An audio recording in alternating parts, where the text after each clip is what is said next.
Le château à l'horloge de Bazoa a été construit sur une colline tout près de l'ancienne église au XVIIIe siècle par la famille Lamarche. Il fut réaménagé au XIXe siècle, de même que la ferme qui le jouxte. Il doit son nom à la belle horloge encadrée de pierre et de deux angélos qui surmontent la corniche. En 1852, le château était habité par un ingénieur du nom de Young qui participa à la construction de la ligne de chemin de fer qui relie encore aujourd'hui Liège à Namur.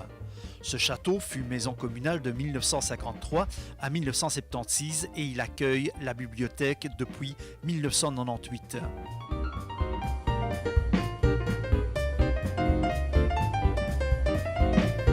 Nous montons la rue en longeant le monument aux morts, un monument commémoratif des héros de la Première et de la Deuxième Guerre mondiale. Dans le tournant, nous pouvons voir l'église paroissiale Saint-Lambert qui date de 1938. Elle a été construite en grès et en pierre bleue en style néogothique. À l'entrée se dressent les statues mutilées de Saint-Lambert et de Saint-Jean.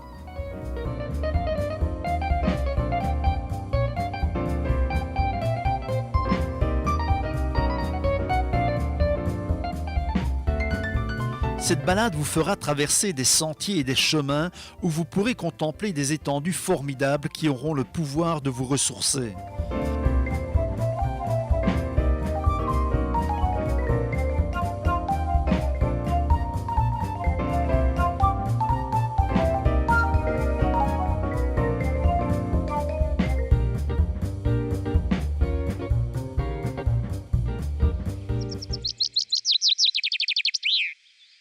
Après quelques minutes de marche, nous descendrons par un bois de mélèze.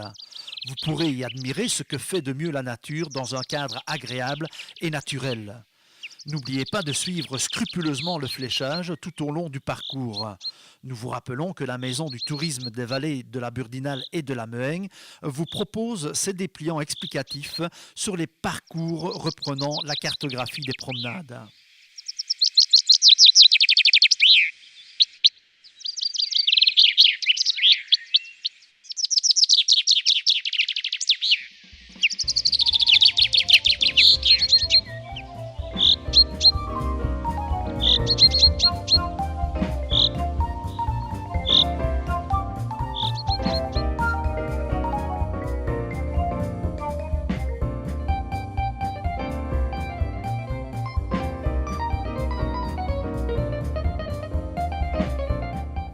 Après avoir passé sur la passerelle de la ligne 125 de la SNCB qui relie Liège à Namur, à quelques centaines de mètres de la gare de Bazoa qui a été inaugurée le 18 novembre 1850, nous nous dirigeons vers le château Ramequin qui date du XIIe siècle et qui avait été construit au départ d'un fortin afin de protéger le château de Moix que nous pourrons découvrir dans une autre balade. Ce château a connu les affres du temps et de la guerre. Au XVIe siècle, il fut même abandonné par ses propriétaires.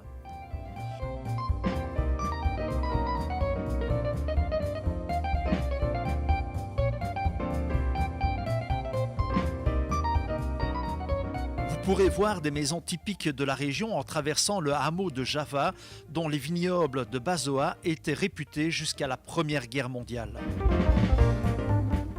Nous marchons le long de la Meuse durant un certain moment. Un endroit propice où il fera bon s'arrêter pour un petit pique-nique en famille tout en regardant passer les péniches ou encore en admirant la faune et la flore qui l'abordent. La Meuse fut un élément très important dans le développement économique de toute la région liégeoise tout au long des siècles passés.